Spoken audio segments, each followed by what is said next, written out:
Hello, and welcome to The Direct Approach with Wayne Moorehead, an exclusive podcast by DSN filled with candid and insightful conversations with leading corporate executives about today's evolving direct sales channel.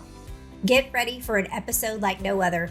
Today, Wayne is joined by industry experts Paul Adams, founder and CEO of Adams Resource Group, Heather Chastain, founder and CEO of Bridgehead Collective, and Brett Duncan, co-founder and managing principal at Strategic Choice Partners. Join the conversation as they dive deep into the secrets of success in building thriving communities, challenges that legacy companies must navigate, the best opportunities for growth and expansion, the magic of simplification, and so much more. Plus, they share their top takeaways from the recent Fall DSU Event, including the significance of the Neora Win. With decades of experience working in various roles within direct selling companies and as consultants, their unique inside-outside expertise provides valuable insights into the industry's current state and future prospects. This conversation is not just refreshing, it's a game changer.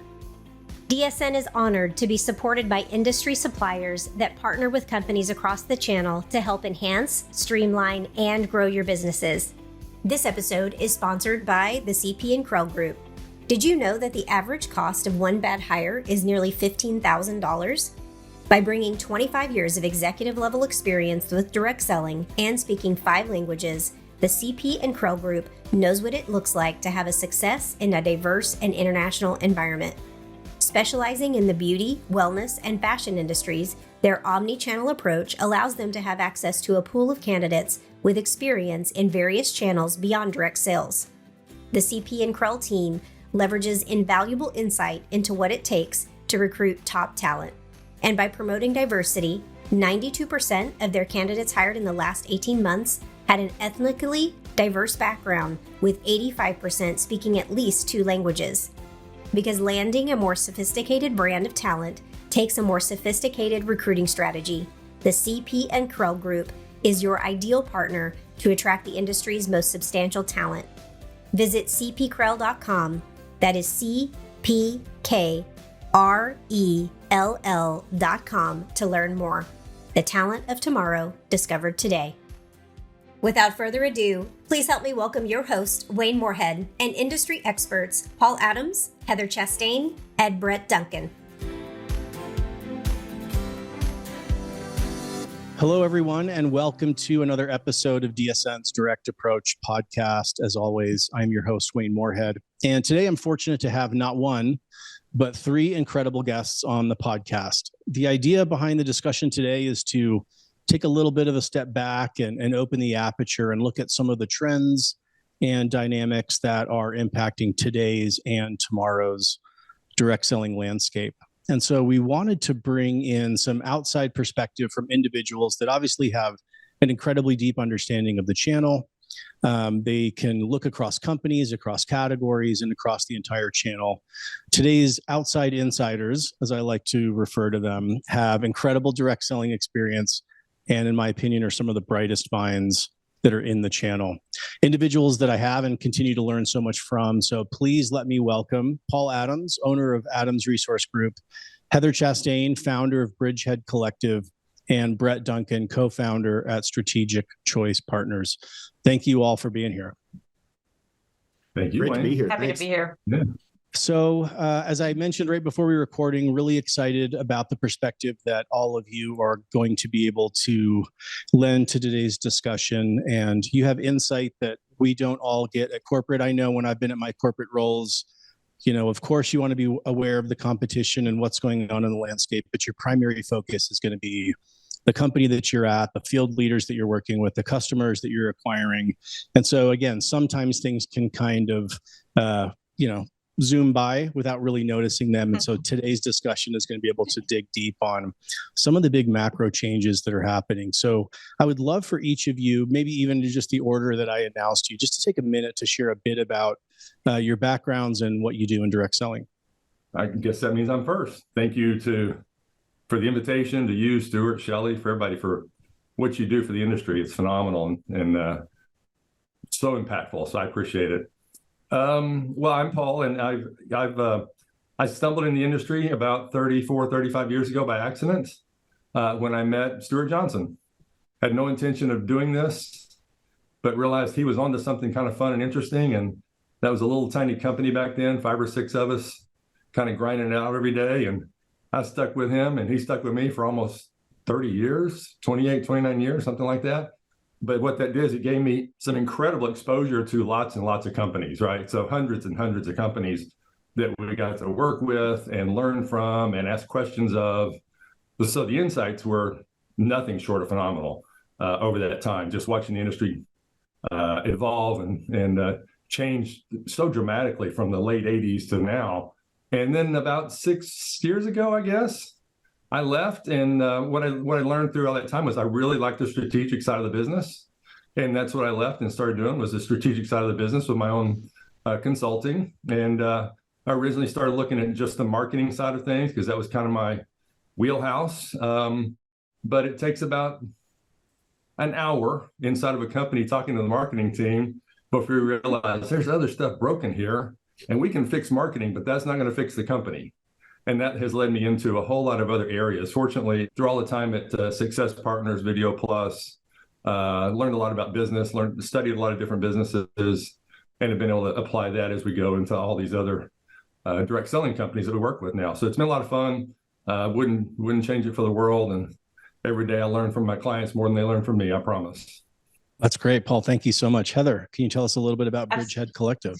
Absolutely. Yeah. Well, I've been in the industry not quite as long as Paul, but coming up close. I think I counted the other day in preparation for Direct Selling University, 28 years I've been in the company, and 25 of that was an insider. So somebody, working in the ranks at the home office of a variety of just incredible companies. I've had such an opportunity to work with lots of great companies, from really small to really big, iconic, brand new, as well as those that are, weathering the challenges of being 50, 60, 70 years old. And so learned a lot along the way. But about 3 years ago, sort of stepped back and said, man, this industry is absolutely at a pivot point. And while companies, when you're inside with your head down doing work, we do a lot of really good things, but often we don't take a minute to step up and look at that landscape, just like you're trying to have everybody do today, Wayne. And so I thought, well, gosh, if I could step aside, bring a bunch of people together that have done a lot, seen a lot, and had a lot of success,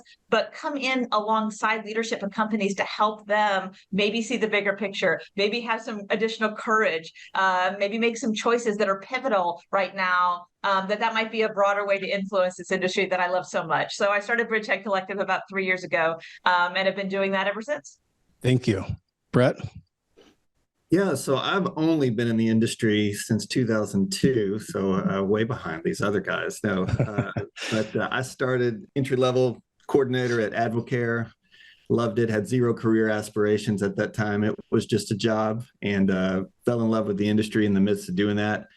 Knew then I wanted to be a consultant at some point, but didn't know it was going to be to specialize in direct sales. So I left to do something else outside the industry, only to quickly realize I probably left my niche or niche, depending on how snobby you are. And Manatech came calling in 2009. And so I headed up web marketing for them, and then took over as VP of global marketing there. Started consulting in 2014. And Alan Luce and I were trading contacts and business with each other. And after we did that for about a year, he said, we should just do that together. And so we co-founded Strategic Choice Partners in 2015. And Alan, of course, passed a couple of years ago, but we continue on, and we're made up of about 16 specialists in different areas of direct selling. Large part of what we do is on the strategic side, as well as comp plan design, affiliate program help, customer program help. And then probably the other half of what we do is we have a boutique marketing agency that steps in and does anything from web design to video production to any type of content for a lot of companies. And so that's how we stay busy.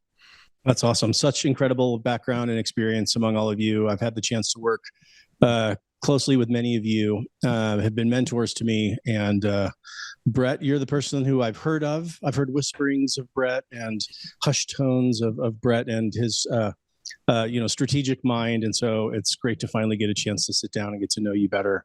So as y'all know, we're coming off of, I said y'all, this is what happens when you come out of Dallas for a few days. Technically, there's 3 of us, Wayne. It's all y'all. Okay, all y'all. Thank you. See, I'm from the East Coast, so it's taken me a bit. But yeah, so that leads into we're coming off an incredible another DSU event. 400 people in attendance, about 140, 150 companies were represented.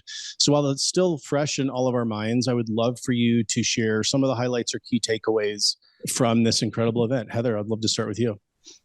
Yeah, absolutely. It's funny how every event seems to develop a personality, and it's not always the one you think it's going to be coming in. And there's always sort of a general theme and energy about it. And I have to say, certainly the Neora ruling and the just profound impact that ruling has on our industry was certainly the headline, I think. And everybody was there and anxious to hear. And I know we're going to do all kinds of other content on that, so we won't spend too much time on the long-term compliance implications, which are they're a legion.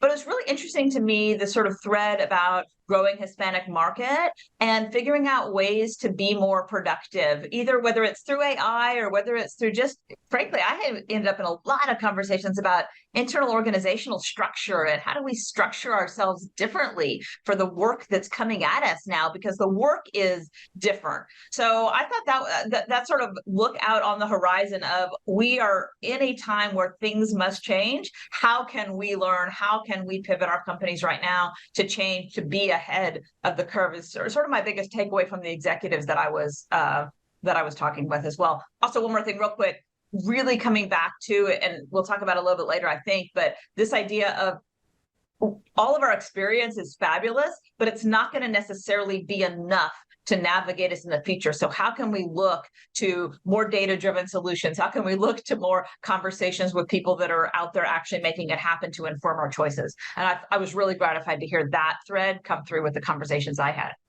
Brett, was that your take as well? Yeah, without a doubt, I was driving away and the surprise to me was the statement I wrote down was, if you want to grow in the US, you better get serious about the Hispanic market. And I thought about that more. It doesn't mean necessarily you've got to dive into it, but you've got to be deliberate. So many companies just put it off, or maybe one day, or, so I think it's okay to say, hey, that's not necessarily what we're going to do, but you can't ignore it. And that surprised me. I was not expecting that as a big takeaway. The other thing too, that stood out to me, John Alcala from It Works kind of, for the most part, started things off. And I loved his presentation. Dear corporate, he's in a unique position to be able to give that. But one of the statements I wrote down was, we don't have he was talking about the field. We don't have capacity for anything complicated. And again, I can't remember the last event that I went to that didn't talk about simplicity, but to really he did something fresh with it, with that statement, and put into light how complicated the lives of the people that we're asking to do so much are. And therefore we have got to realize that and accommodate it. Well, and he challenged people at home offices to change their lens about how they define complicated, because we may think it's simple, but his point was when y'all think it's simple, it is not simple, right? I thought that was great. Yeah. I also love that Graham Clegg said the first 60 years of your childhood are the most complicated. That was an awesome little statement. Paul, how about you? Yeah, it's the only person on here that can relate to the first 60 years. I agree with that statement, by the way. So it's no, I think it was an absolutely fascinating couple of days, and I think Heather said it well. There's a different energy that I felt this time. The Hispanic market, Latino market. I was fortunate. My first gig, so to speak, once I started my own company, was working with a company that was 60 or 70% Hispanic. And so I learned a lot very quickly, but I clearly, what I heard the other day, I didn't learn enough because there's a lot of nuance to it that I didn't fully appreciate until I heard multiple people talk about it. And yeah, one of my big key takeaways was like Brett, the simple thing. I've been preaching simple is hard for a long time, and I don't think people understand how hard it is to make it feel simple for the field. But it's worth it. You've got to put in that effort to make it so that the field and the customers both experience a really simple process and transaction. And frankly, the channel as a whole, the industry as a whole, I don't know which one we're going to call it, kind of stinks at that sometimes. And so we've got to get better at it all the time. And to Heather's point, it's never simple enough. As soon as you think it is, Paul, make it simpler. Paul, don't you think companies are going to have to start to pay for it, though? Because in a lot of the complexity, that's where breakage lies. That's why there's complexity in a lot of things, right? So that's just a reality. We're talking plain, right, Wayne? That's what we do here? Yes. Okay, so we build complexity in because there's these little gotchas around, because that gives us breakage back to our bottom line. So my challenge, and I'm curious if you feel the same way, Paul, is like, how do companies start to put some dollar investment into simplicity? It may be less breakage, it may be another point here or a point there, but I'm paying for it because that's the price of simplicity. You're 100% right, and I think unfortunately, and you may have experienced this, and Brett, you may have too, when you're inside of a company. You see the company and its challenges right here, and think, well, it's simpler than it used to be. Well, that's not good enough.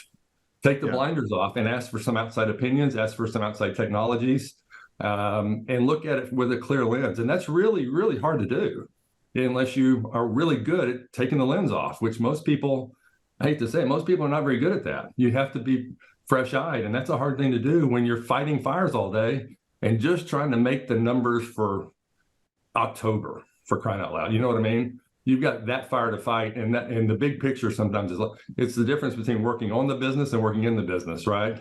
We're busy working in the business and not spending time working on the business for the future.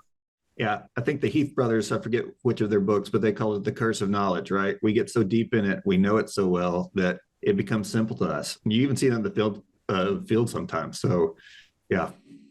It's true. That was something, one of the themes that really jumped out for me. And I know this is a little bit of my soapbox here, but especially when it comes to our digital and our online processes, I've been in meetings where we're talking about the different enrollment flows or purchase flows. And it's like, oh, well, it's only 12 easy steps to enroll into all of our companies. We're so used to it that it seems so simple for us.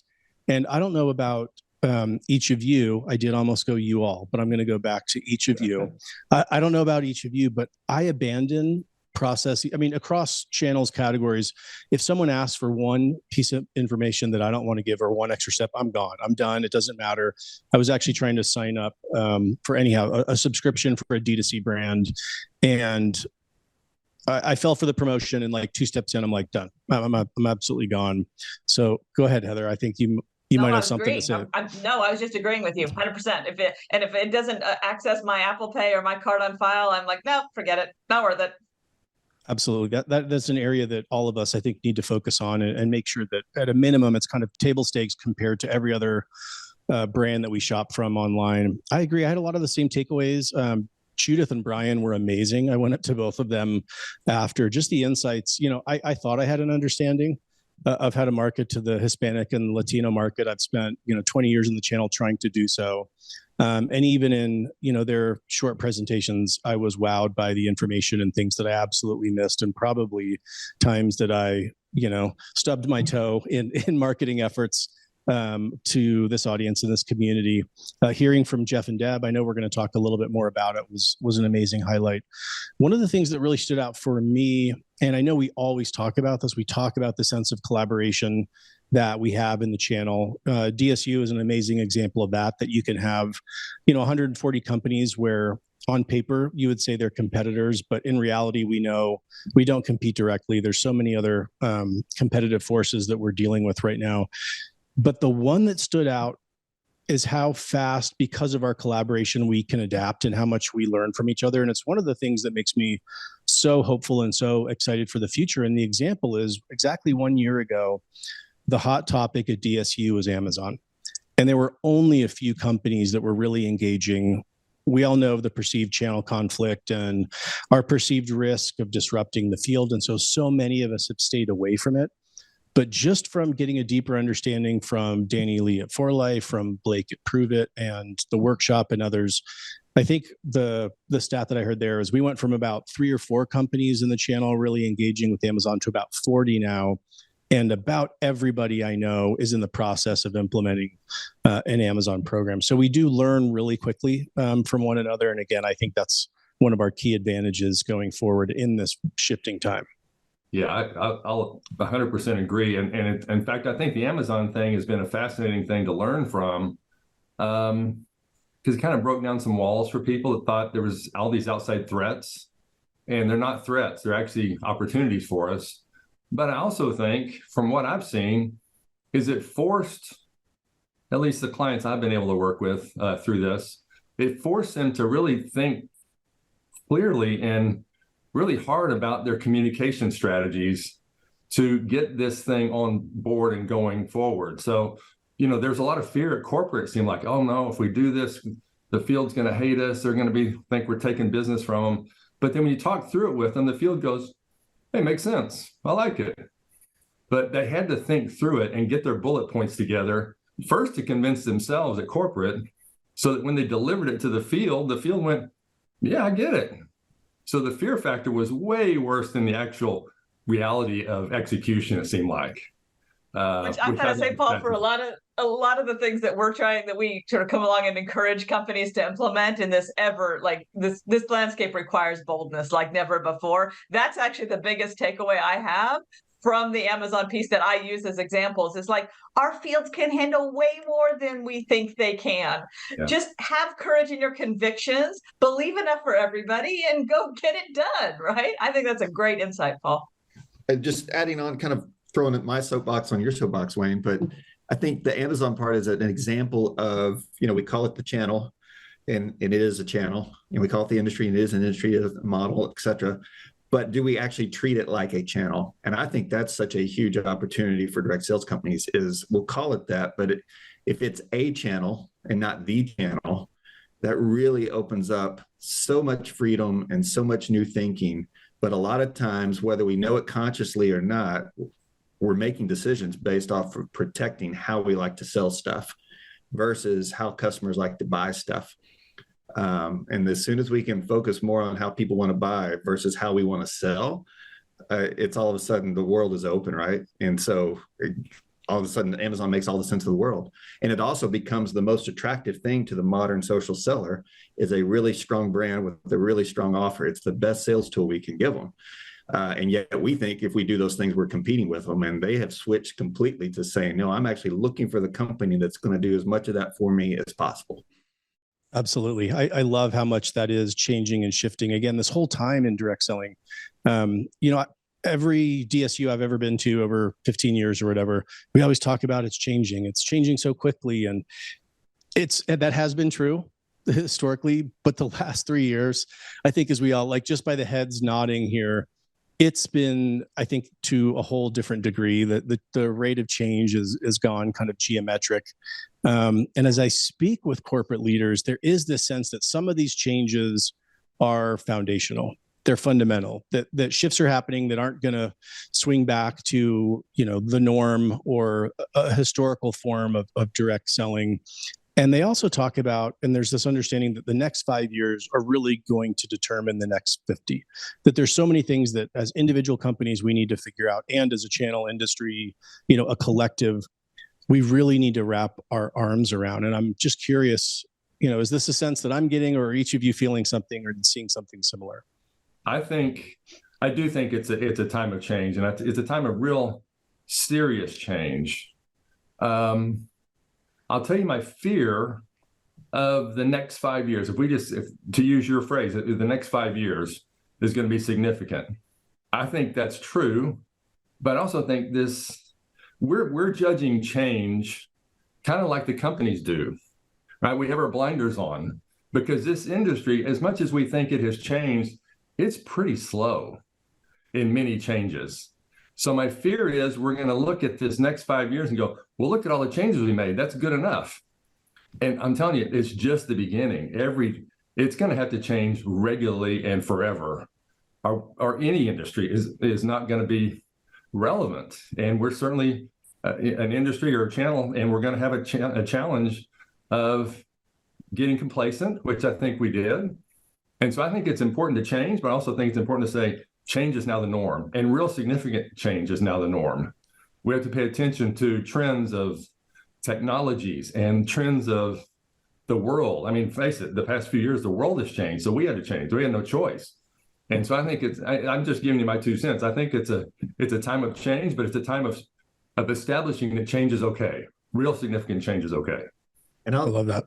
I think the even bigger question is, I think we'll change a lot in 5 years. I think every business and every industry and every channel will change a lot in the next 5 years. So it's to piggyback off what Paul said, is like, that is business. Like that is and even beyond, right? So I don't know that we'll change more or less than everyone else. I don't have that insight. It'll feel like we're changing a ton, but I think it's all changing. Some of that, Brett, I agree with you, is perspective in the industry. Because we do as an industry historically change pretty slowly. Comp plans last 10 years, which is a lifetime, and 10 lifetimes in outside our channel. So I do think that our frame of reference is a bit skewed on the pace of change, right? My mom has this great line where she says she wishes she was as thin now as she was the first time she thought she was fat. You got to think about that for a minute, but it's about that shifting landscape and that shifting plateau. And I think, yes, our pace of change must absolutely increase. Now, do I agree necessarily, Wayne, with your statement that the next 5 years are critical for the future of the industry? Sure, I do. I think that all years are critical for the future of the industry. And I think we see that with the changing regulatory landscape. And I think we see that with the way that we're adapting to digital and online and new sellers and attention spans and people who want to be leaders but not grow a team and all that other stuff. So I think there's a lot of that. I think there's always been some of it. I'm not sure. I think the issues that are coming at us in the next 5 years, particularly on the regulatory side, could be pretty foundational. But other than that, I do think it is what Brett said. It's just indicative of what's happening in the world, Yeah, I think great points. The consumer is changing and evolving regardless of how they shop. Technology is changing regardless of channel. So you're right. This is something that all quote unquote channels, even though we're all selling through multiple and industries are dealing with and facing right now. Go ahead, Heather. Well, and on the opportunity side too, just the generational shifts in perception of hustle culture and capitalism, sort of being down with capitalism, not like down like I want it, like I'm cool with it, but like, like down with it, right? And sort of that anti-boss girl and all that. Like there are social movements happening that are quite counter to how we have typically grown opportunity in the business. And I don't think that's necessarily bad or scary or awful. But it will be if we don't listen to it and change our messaging, right? Great point. Can you, I know you did some incredible research around kind of the perceptions and participation within direct selling channel as it relates generationally, really. Can you share a little more? You kind of rattled off a few there, but can you talk about a few of the other key shifts that you're seeing for people that are enrolling and participating, maybe new into direct selling over the last few years? I think what was super interesting to me is that if you really scrape away all the sensational headlines, which are sort of fun to talk about, right? That the one I threw out is really hilarious. It was like 87% of Gen Zs want to be a leader, and like 18% of them actually want to build a team. Or manage a team. Let's think about that for just a smidge. Yeah. But what can we learn from that? So some of those are fun. But what's really fascinating to me is Gen Z and young millennial, which that's sort of the group we're talking about here, right? They really, really want what we have. They really do. The gift inside the box is something they desire. How it is packaged and the wrapping paper and the bow, not at all. They don't want anything to do with it. They are running from it. But what's inside, this opportunity to have multiple streams of income, this opportunity to leverage your brand and your influence on social to monetize that in a way, this opportunity to create community and be part of something that's bigger than yourselves and make a difference in the world, the opportunity to have a trusted guide to come alongside you and show you how to be successful in business, hands down, they want all of that. But do they want to join a team and have an upline? Nope.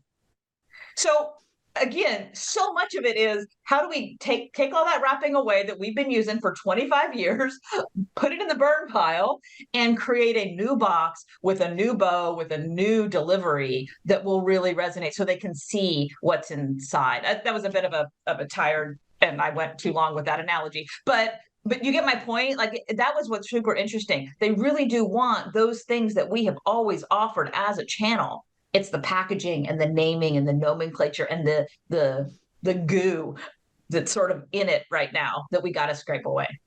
Interesting. Brett or Paul? No, I of course I can't debate her findings. They're fascinating, and I agree with her because it seems to be real life right now. somehow, some way, I found myself working with a number of what we call legacy companies. And this adaptation of everything Heather just said is super hard because they've got this legacy pull, this almost generational pull that's forcing them to not acknowledge, first of all, what Heather's saying is right. And second of all, to make any significant changes to attract those people and to deal with them that way. So, and it's a difficult one. It's so attitudinal too, right? I mean, and when we've been working with a couple companies that have really legacy fields, and we've actually sort of said things like, we can't be forgive this because it's probably not going to be appropriate, but we can't be the cranky old man yelling at the kids on the lawn. Like, we have to have the attitude that this is fascinating what they're looking for. Isn't it wonderful that they want to experience this industry in a different way? Isn't it fascinating how they want to come at this from a different angle? That's not been the attitudes of a lot of legacy fields. It's not been the attitudes as a result of a lot of legacy leaders. And that, to me, Paul, I think that's a really great point. That's what has to make the shift. And we have to have some courage and changes in how we position it, because they are the future. It doesn't, we have to attract them, or it doesn't make any difference. None of this makes any difference. Brett? Well, and I think it's, again, I won't go too far here or I'll get in a lot of trouble, but you can't blame a leader for thinking like a leader, right?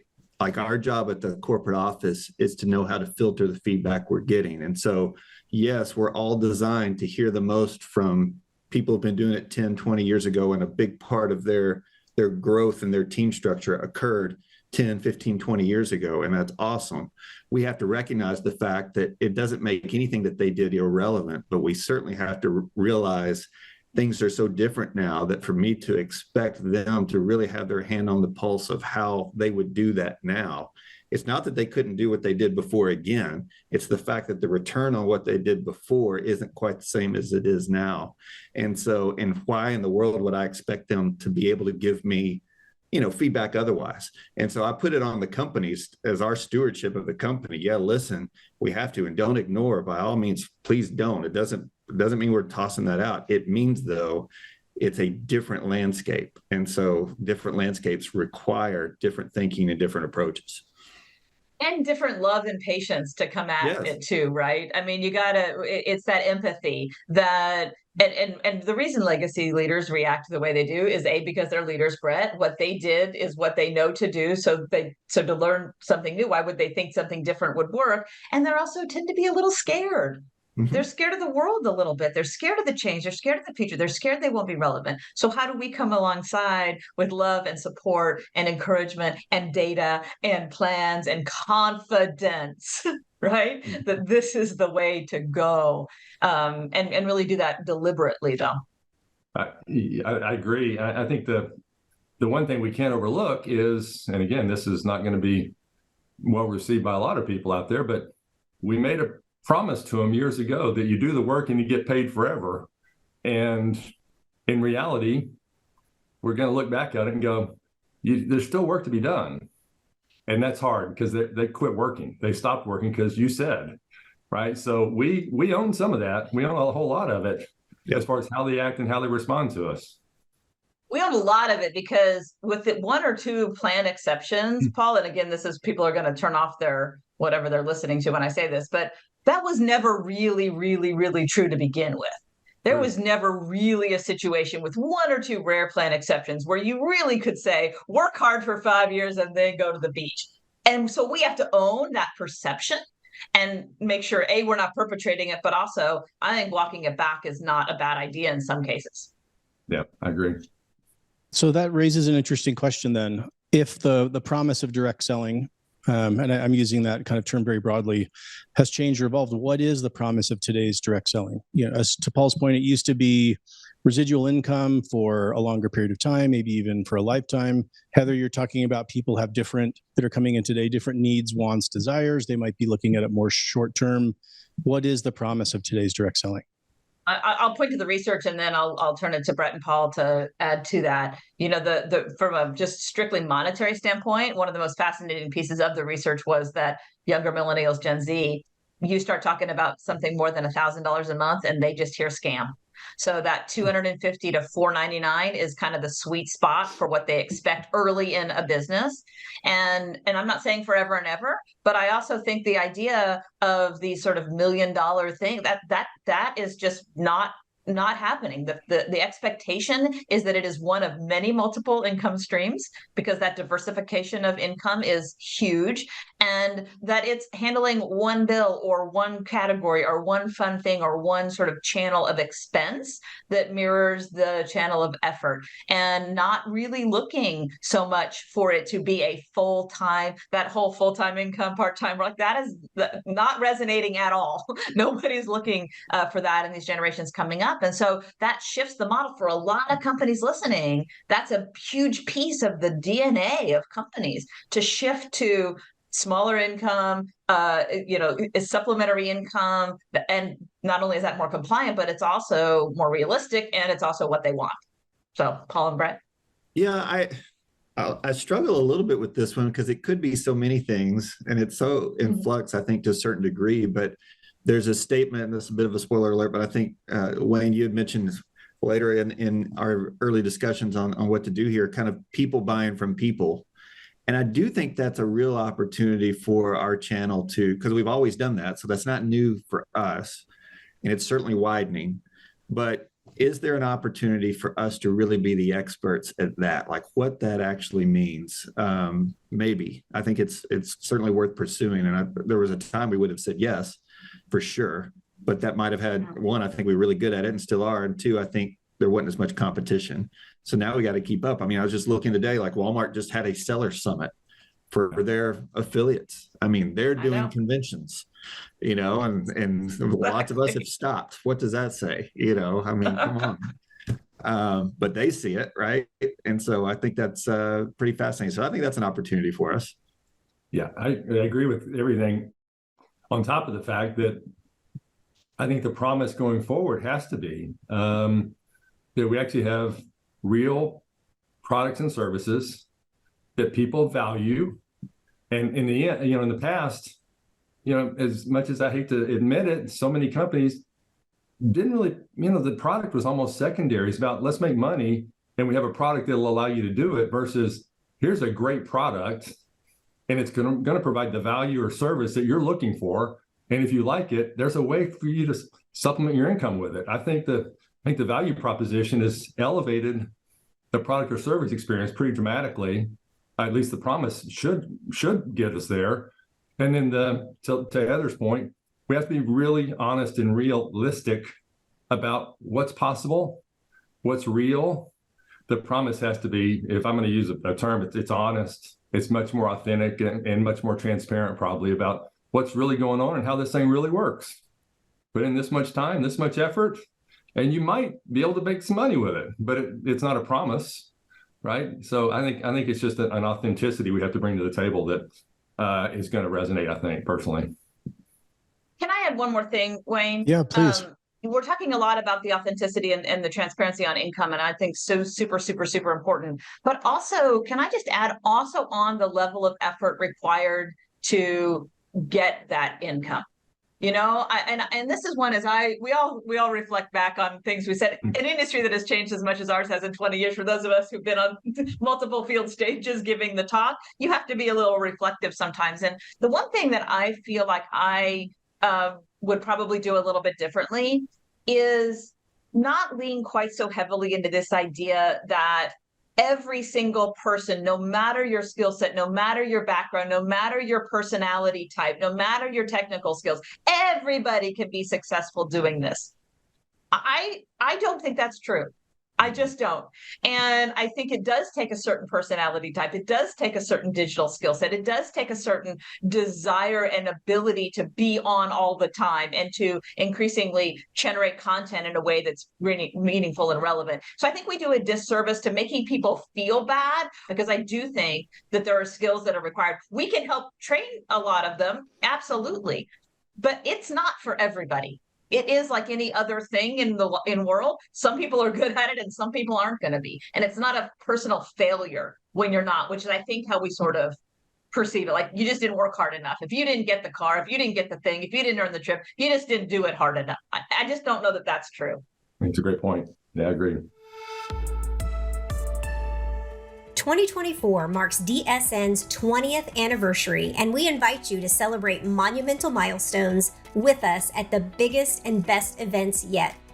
Get ready for a year of global expansion featuring more events, more value, and more content than ever before. We invite you and your team to mark your calendars to secure your spot to be in the room, at the table, and in the conversations. Our spring events, taking place April 2nd through April 4th, will be extraordinary. This includes the annual Global Celebration and Awards event with live music with the Free Radicals Band this year, the invitation-only CEO Forum, and 2 full days of DSU, all taking place at the Irving Convention Center in Irving, Texas, located just 15 minutes from DFW Airport and Love Field. Register now for the spring events at dsnevents.com. DSU remains free for all active corporate direct selling executives, and tickets for the in-person Global Celebration and Awards event can also be purchased at dsnevents.com. A reminder that DSN supporter companies have access to a set number of tickets as part of your benefits to the Global Celebration and Awards.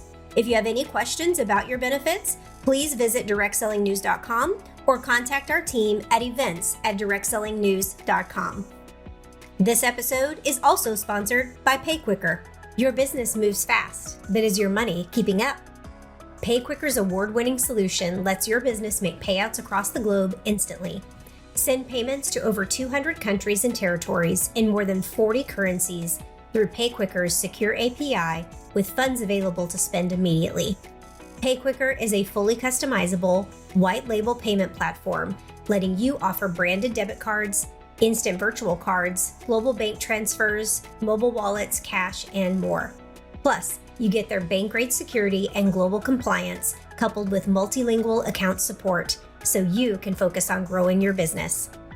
Start paying your sales force instantly with the largest global payout provider to direct selling organizations, because faster payouts to your distributors means they grow their business and yours faster. Learn today at payquicker.com. Now let's get back to the interview. Thank you, Brett, for pulling in this part into the promise discussion, the people buying from people. We know that is the future of commerce. We're increasingly used to and comfortable.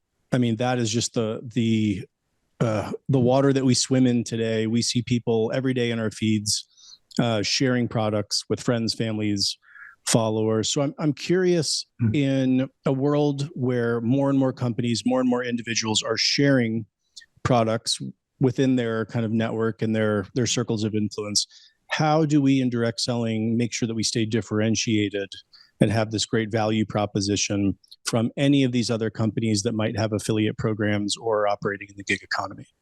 I know that's a tough one. Yeah, I'll get it started, and it will be half-baked at best. But first off, if I roll back for a second, we are definitely part of the gig economy. We need to look to the gig economy. We all know all the great work that John Fleming has done. Yeah. And so I think we learned from that. But I think the key differentiator we've got to remember is the majority of the gig economy and the people in it are not being asked to sell anything. And that's our primary thing that we are asking people to do, right? And that, just to Heather's point, one, it makes a lot of people nervous, whatever, right? So, I mean, we're asking a little bit more. So we've got to think about that and how that stacks up. Now, again, plenty of people are doing it, right? And so I think where we differentiate, and I come back, we always talk about this somehow, some way, but it really is our differentiator, I think, and that is culture, and the piece of that's community. But what does that look like now? I think it looks very, very different. I think it was Jen Ashby from Savvy that talked to us at DSU about community and everything that she does. But I think it kind of goes, Heather, to your findings on the development side. But again, we've talked a long time about personal development. I don't think anyone's signing up saying, boy, come develop me personally. But when it happens, it's awesome, right? And that's where we've got to be careful, because a lot of times we get into preacher mode and telling our prospects what's best for them, what we think is best for them. But they never get to that point because we don't meet them where they're at. And so anyway, that's a lot of different maybe someone can kind of piece all of that together. But I do think at the end of the day, I mean, you can find a product similar to mine. You can find other ways to make money. You can find other things to sign up, whatever. So at the end of the day, the real opportunity is culture. And if you look at who we're comparing ourselves against, I mean, true affiliate marketing is one of the coldest things out there in terms of a personal connection. The flip side of that, you can make a case on the creator and influencer side. That's one of the fakest areas of connection, right? That's out there. So where's the genuine connection? My people, I mean, it's why people go to different churches, right? It's all about the same message, but this is more my flavor than that one. So I'm going to stay here, right? I mean, that's culture. 100%. But I think you're right on all fronts.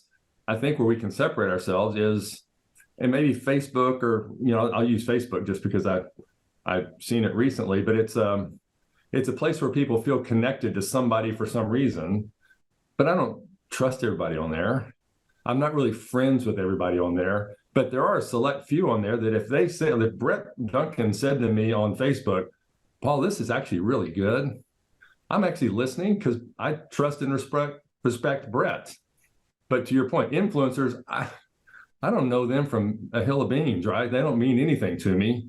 Because I don't have any connection to them. I don't know if I trust them, but I do trust you. And I think that's where we can be a little different, is there's still this connection, this connectivity. The challenge is, how do we make what, in this case, Brett tells me, be honest, as opposed to, this sounds like a canned pitch, Brett, what are you doing? Right? Which is unfortunately being taught more often than not, right? So one of the things I had to tell a group a week or two ago is, just stop trying to write a script and just be yourself, right? If you like the product enough, talk about it in a way that makes sense. But the script is not you. And they were trying to be scripted in their presentations across all fronts, and it just didn't work. It was falling flat. So I think there's, again, back to that authenticity and honesty approach. I do think we have a better chance to be connected as people, because in theory, I'm listening to the person that knows me a little bit, some way, and I know them in some way. And that means more than somebody in a commercial or an influencer campaign or whatever to me. Yeah, I'll agree with you on one part and slightly disagree on another part. I think 100% it's about the authenticity, and any company out there that's trying to do like, say this, and then when they reply, do this and post this nonsense, right? Because we all can see that a million miles away. I do think that the definition of knowing someone, though, has changed a little bit, right? And so I've personally tried to adopt too many TikTok hacks from people that I have never seen, don't know, wouldn't recognize them on the street, don't even really follow them. Just what they said was interesting to me, so I went and tried to see if that got spaghetti sauce stains out of my Tupperware. Right? Okay, like I did. So, like, I think there's what I really want to double down on is this authenticity. It doesn't have to be a pre-existing relationship for me to listen to someone. It doesn't have to be somebody that I know and trust for other things, so therefore I'm going to know and trust them for this, like it was in maybe the early days of social. But if they're not delivering that message with conviction that feels real in their life, that they are living it, it's standing in that truth that I think does differentiate it. And I also think this idea, and this is one of the things that is super hard for companies when you ask, sort of, Wayne, back to the original question about sort of what differentiates us. Hands down, Brett and Paul community, like that has to be the thing, because there's nothing else for it to be. Like it's not like we have totally radically unique products or all that stuff, right? So it has to be that community. But also, I think let's be careful that we don't try to make it so much about our community exclusively that it gets those sort of cringy vibes either, right? And again, I used these 49 products from this one company just by 10 o'clock, right? I that's kind of how it used to be. But now the authenticity and being part of this is that this is one area of my life that I get a lot of good things from, but it's only one piece of who I am as a person. And so direct selling, in my opinion, has to start to feel more comfortable sharing that stage and that platform and that space in our people's lives with other brands, because the days of one total brand domination are over. That's a great point. Yeah. All incredible points. And drafting off that a little bit, I promised myself I was going to stay relatively quiet and just let you guys talk, but you're bringing up so many amazing points. I want to jump in. I agree. I think community, and I know, Brett, you mentioned culture as well, which I think community is going to be a byproduct of that, but I'm going to change how I talk about that and incorporate culture as well. It is one of the things that differentiates us. As you said, there's other places people can go to earn some additional income. And having run affiliate and influencer programs for a large-scale direct-to-consumer brand, it is super transactional. There is no community there. Even though if we might say there is, it's, oh, go follow us on, Instagram or TikTok or something like that. But there isn't that long-term emotional relationship. It's very transactional. It's one and done. So from a tactical standpoint, I think one of the things we can offer from a differentiation is this kind of residual commissions that a lot of other brands, it's one and done and they move on. Yeah. But that sense of community, and I wonder what the implications, we don't even need to go down this road, but I wonder what those implications are. We're so good at it now, but in a world where it's increasingly important for us, how do we dial that up? Is it more events? Is it more regionals? Is it, coming together? I don't know the answer, but I wonder, how do we dial up and provide more opportunities for community connection and building, especially in a day and an age where so many of our connections and former communities maybe aren't as prevalent in our lives as they used to be. I think there's definitely something there that we as a channel need to dig into more. Any thoughts there? I'll just give a plug for a support on one of the things so everybody can hear from the data what it would say on these sort of legacy things we've had as companies that has endured and can help accelerate this is trips and incentives. Trips in particular, travel. Doesn't have to be the 17,000 days on the Bali thing with whatever. Any place that's somewhat Instagrammable is what they want. And that's where community can be built. That's where culture can be built. And most importantly, that's where they can share that culture out through their channels because they're comfortable doing that. Nobody's comfortable posting a picture of somebody walking across the stage with a sash and a rose. That's not happening. But if they're sitting, on the infinity pool in a resort in Mexico with the sunset behind them with their logo cup all day long.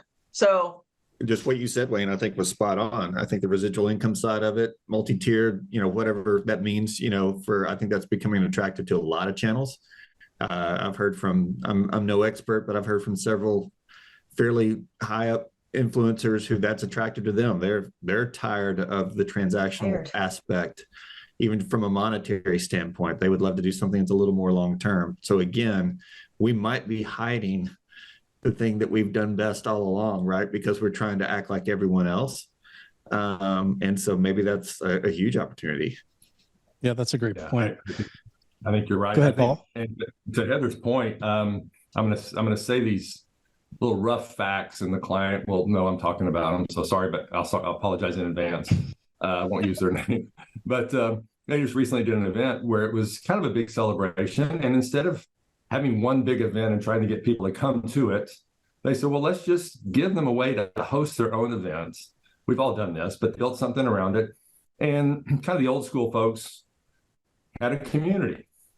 20, 30 people showed up at a house or a country club or a restaurant or whatever, and they shared, and it was cool, and they had fun, they had cake, and they had all the stuff, right? And everybody was happy. But one particular person has built her community totally different using YouTube. And so when the surveys went out and said, all right, how many people were at your events?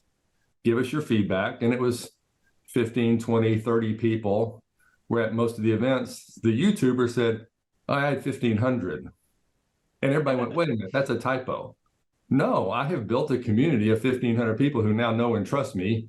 And we got together and I shared some information, and they all gave me feedback, and I made sales, and it's like, but again, it took time to build that community. It wasn't just, let me go blast stuff out on YouTube or Instagram or whatever. She took the time to do it by building trust and honest discussions with people, so that when it was time for her to say, here's this, they went, I didn't know, this is great. And so she had this welcoming community online.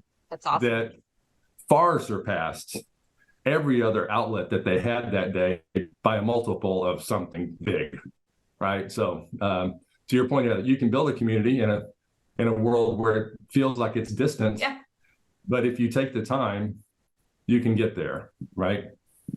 Great example, Yeah. Paul. Yeah, I love that example. Again, it just kind of illustrates the scale and reach that we have available to us today, but also the need to make sure that all those connections are based on common values, goals, purpose, et cetera, to make sure that it is more cohesive and emotional.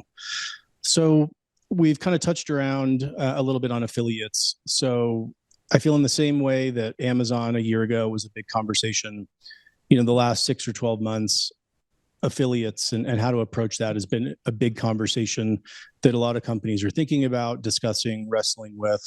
Would love to know a couple thoughts on, is this a piece of the puzzle? Is this going to be more of a driver going forward? As we know, there's even companies renaming their consultants or distributors or brand partners to affiliates. What are your all thoughts on that? I don't know about my other two colleagues here, but it seems like about half of my conversations anymore. So it's a piece of a puzzle. It's a big puzzle, though. Let's don't forget that, right? It can't be the determining factor of whether business sinks or swims.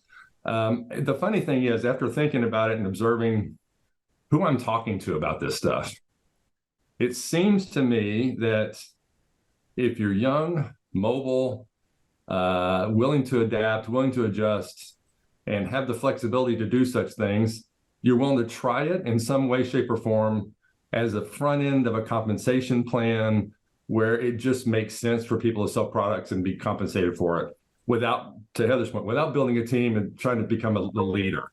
Can I benefit from it? The other group of companies that seem to be gravitating to this more often than not is those legacy companies who are a little stuck and they're looking for a silver bullet.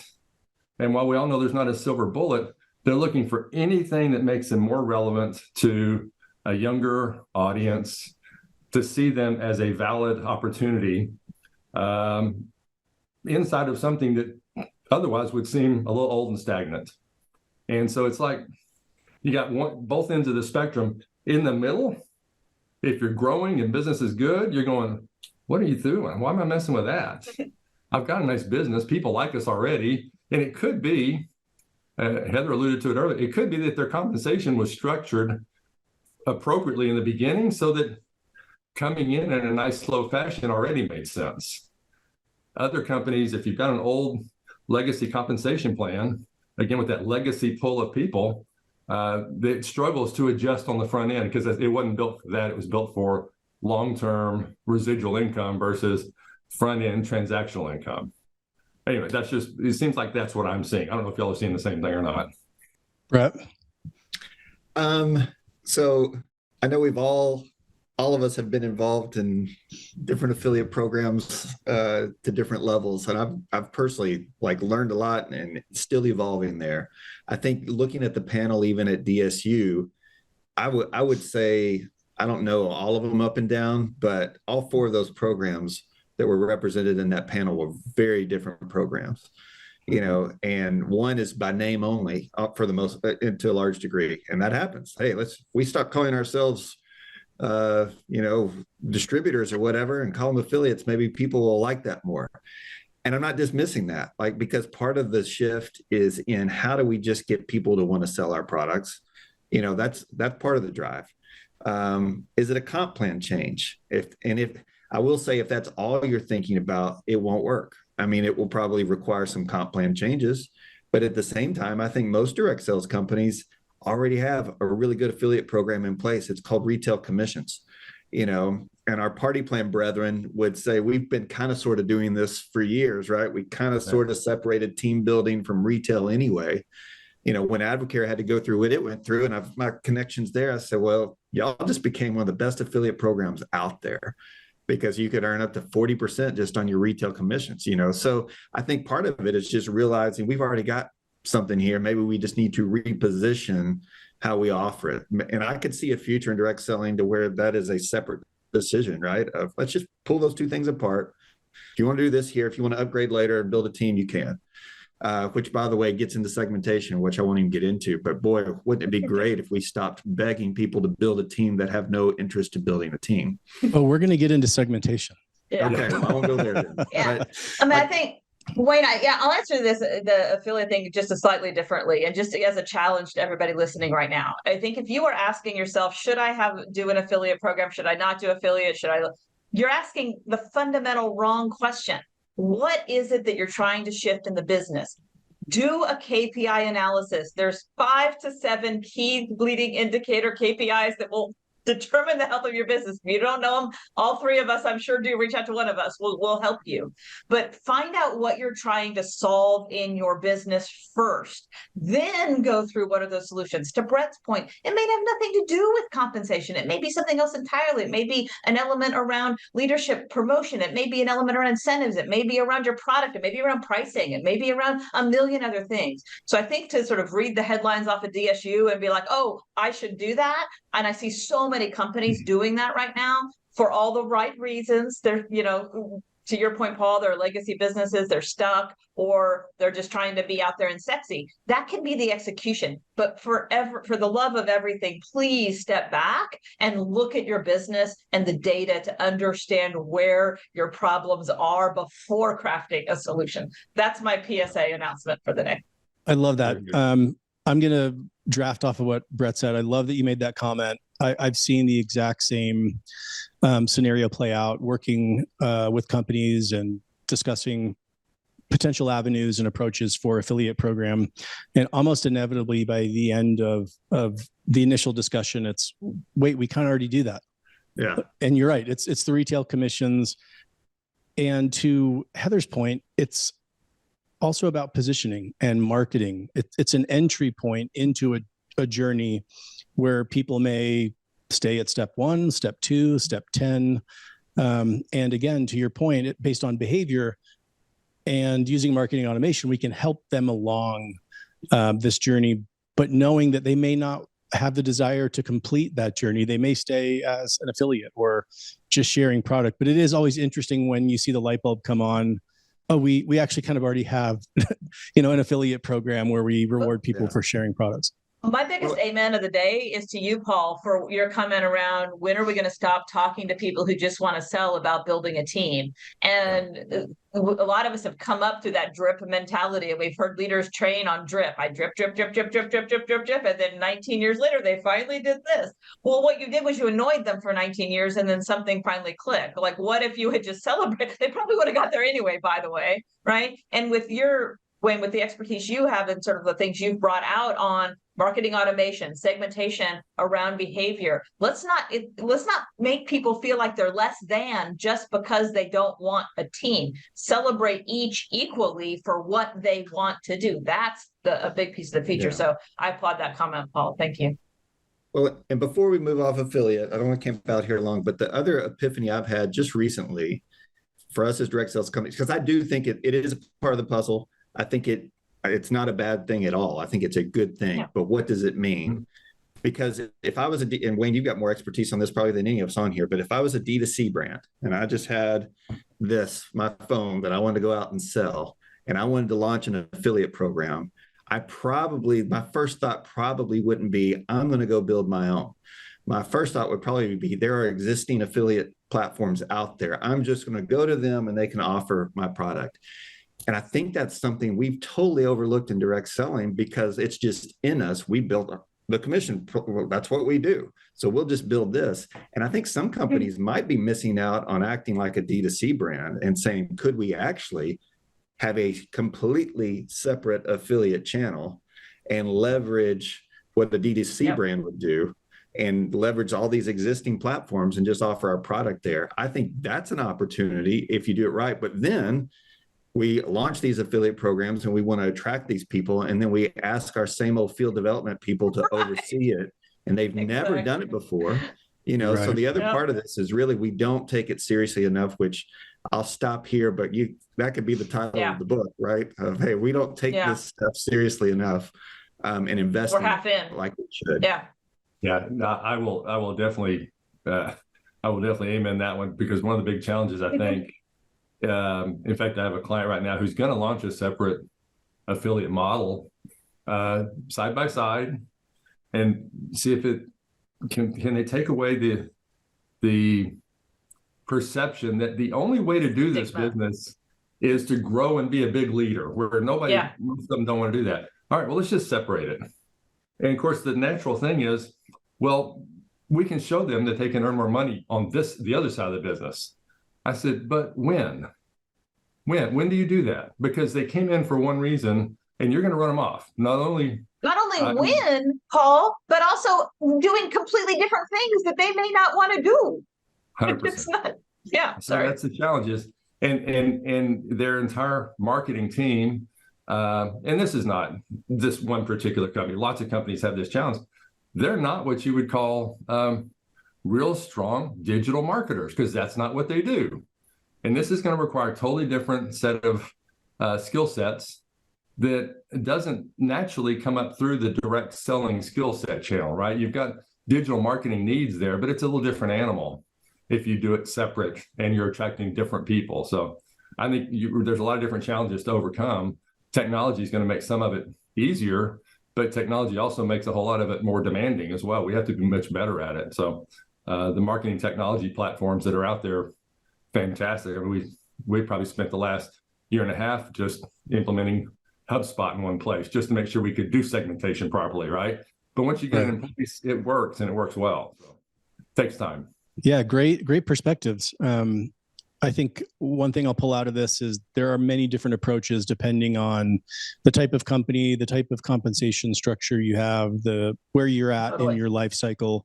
It can be part of the journey. It can be, a separate entry point into its own journey. But yeah, definitely a lot to consider. And I'm excited for us as a channel as a whole to continue to dig in and talk about it. Paul, you mentioned something about the kind of recent emphasis, recent meaning the last several years, on product and product value, the price value equation. We've talked so much about customer acquisition, and with technology, how direct selling companies can and should be more involved over the life cycle of a customer. Really recently, I feel like in the last 6 months or so, as we're all kind of, getting our bearings as it relates to the future, there's been some discussion, or at least people I've spoken to, where maybe the pendulum swung too far, where maybe the internal team shifted to focus so much on customer that we might not be supporting the field, the distributors, the consultants, affiliates, the way we should be. And there's a little bit of a war cry to kind of pull that pendulum back towards the middle. But we know that customers are a part of it, that we have a responsibility there. But what are each of you seeing and hearing? And maybe I'll start with Paul, just because you kind of brought this up earlier. Where are we at on the pendulum? Where do we need to be? I think it's a great point. I've had CEO tell me point blank, we went too far. And I don't necessarily agree with it because they took an emphasis off of 100% recruiting to what it probably should have been in the first place, which is, do you have real customers who love your products and will stay on it forever? But in doing so, they forgot about the other logical step was actually presenting an opportunity to people to go attract more customers. They forgot that part.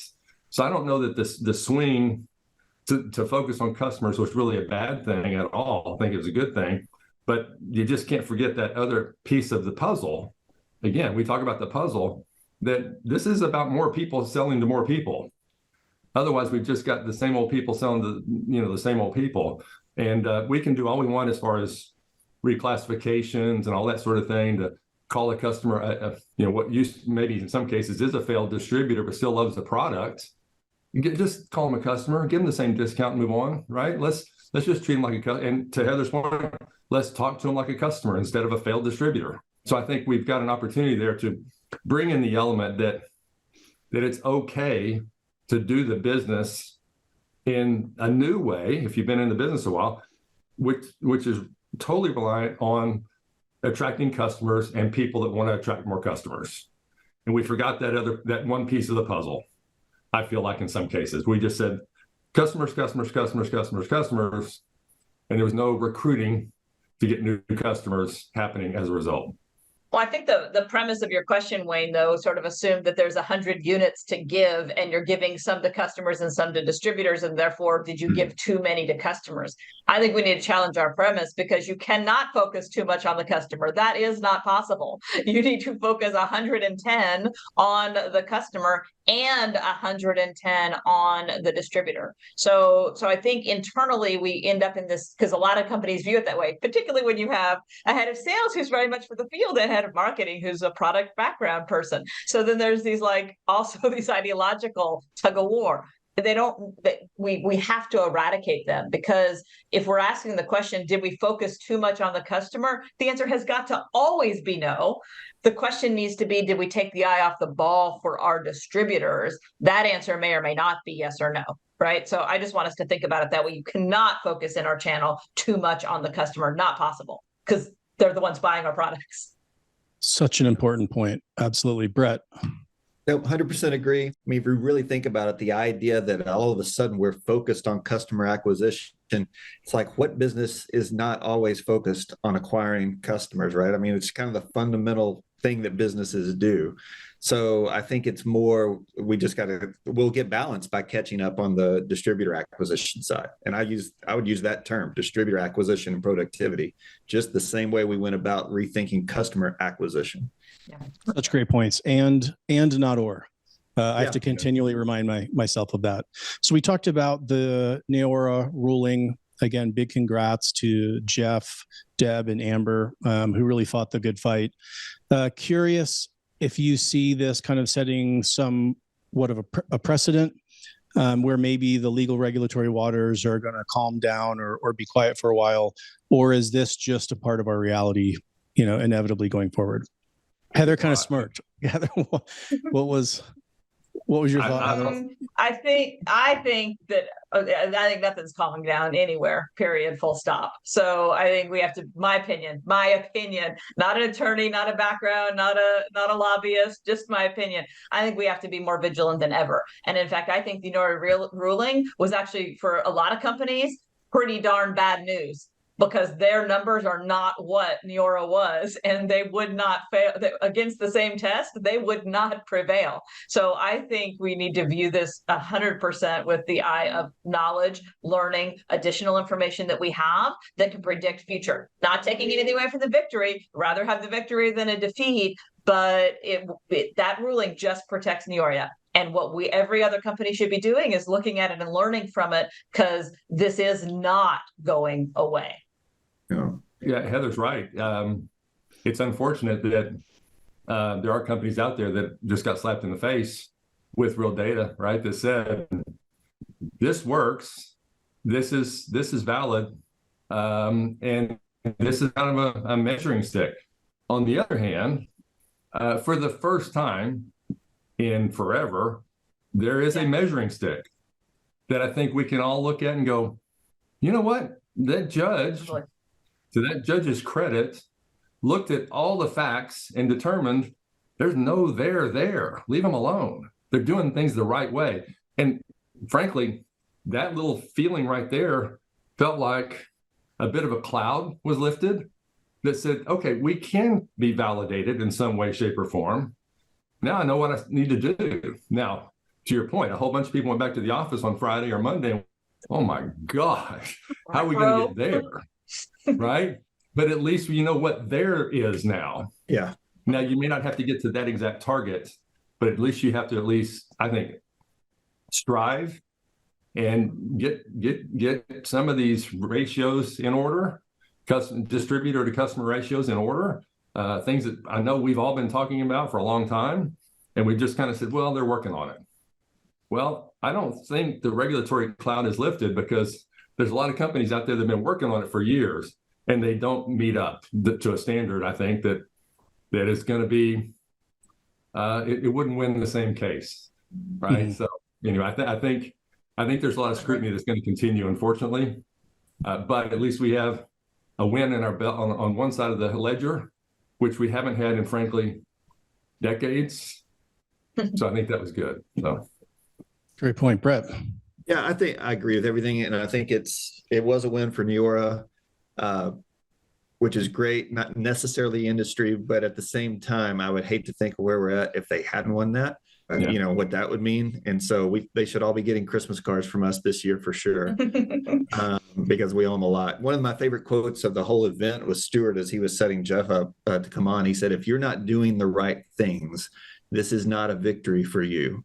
And I think that's you could almost feel people like, we won, but it's almost like, I'm not putting words in their mouth, but I'm wondering what that means in the back of your mind. Does that mean you're going to stop this initiative and that initiative and this one, because, hey, we don't have to worry about that anymore.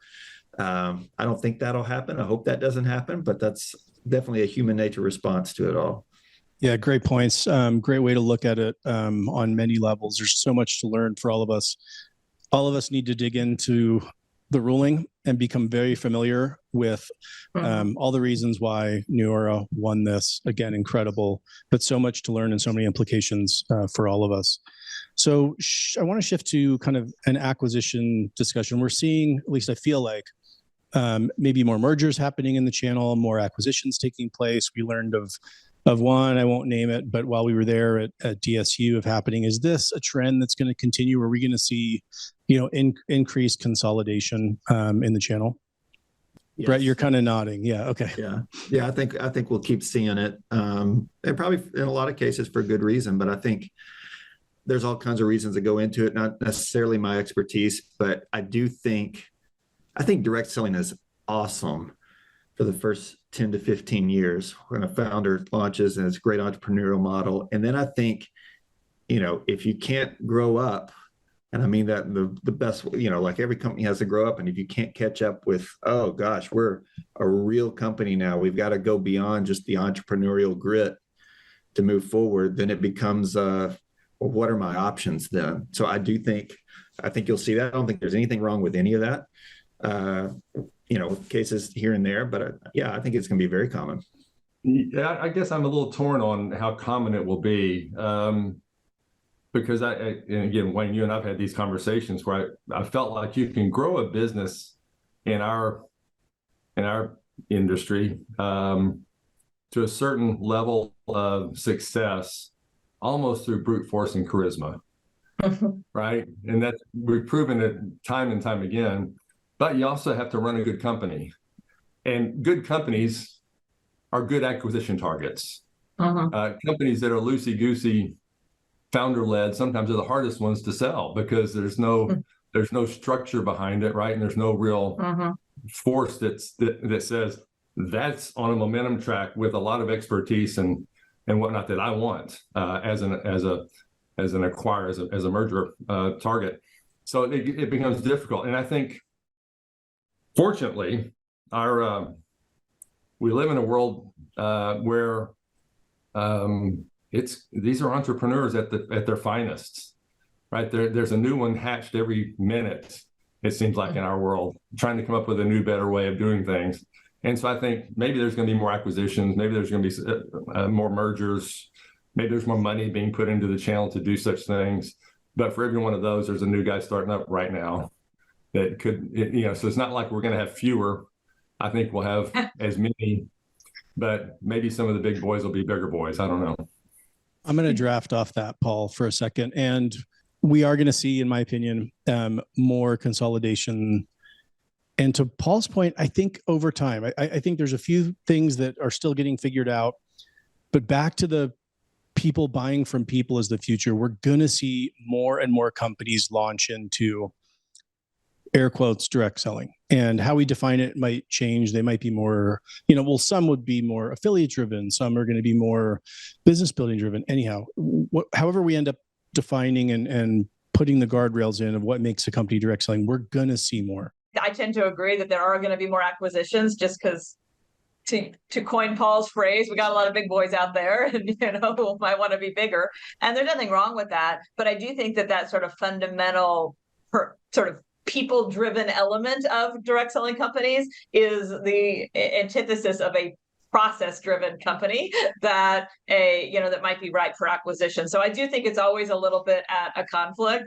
I'm always amazed at the successes and remain optimistic for those who are willing to give it a try to bring in some synergies. But I think changing the lens of what a successful company looks like and when it's worth buying is super interesting, Wayne. Super interesting. Wayne, we've had these conversations, Wayne, so I appreciate your perspective. And how many young companies have we worked with that said, my goal is to have a really great $20-25 million company that makes lots of money, serves the needs of a lot of people. It's a challenge in our space. What if we just had a really great company that was doing it the right way and grew at 5 or 10% a year? That would be a rousing success in every other industry. And there's a unique challenge. I think you touched on it a few minutes ago, Heather. We heard Jared at the last DSU, a merger came in, merger happened, and he talked about how hard it was. And it was because, to your point, Heather, it wasn't a process acquisition.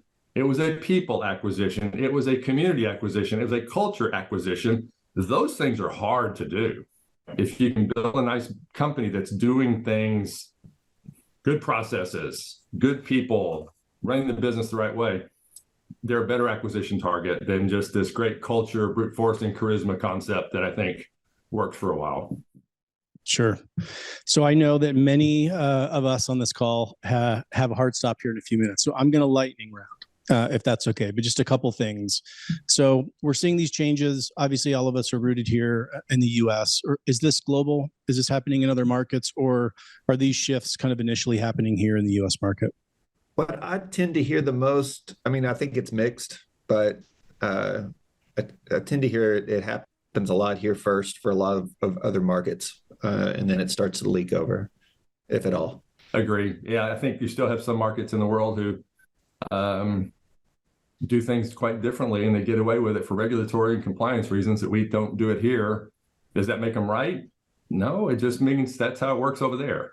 So I think in some cases, again, I'll stop at the lightning round. I think to Brett's point, it's mixed. Depends on where you are. I think it's a big globe.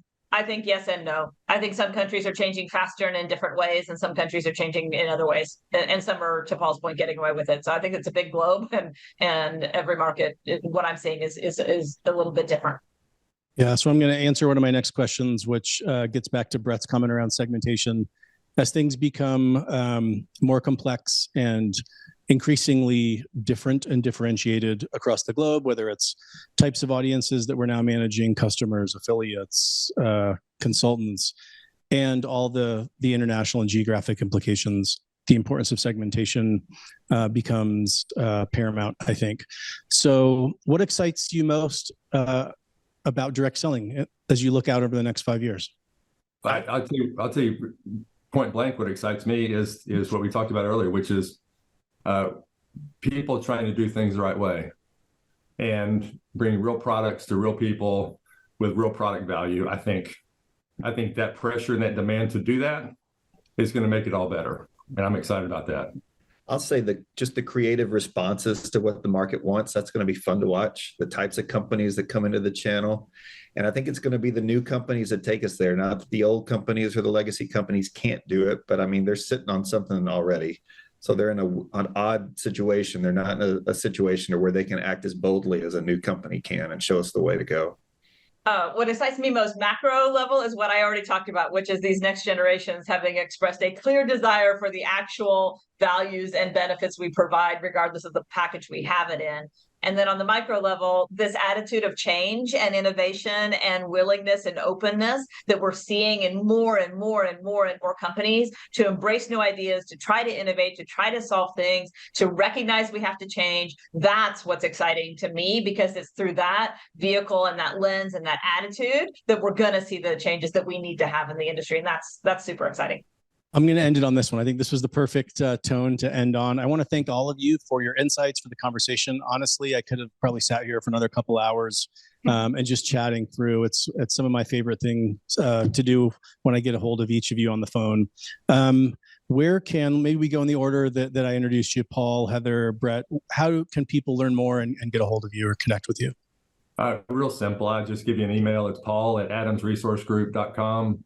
I check it all the time. I'm available. I know that old school email, but it still works. So yeah, reach out to me. This has been fantastic.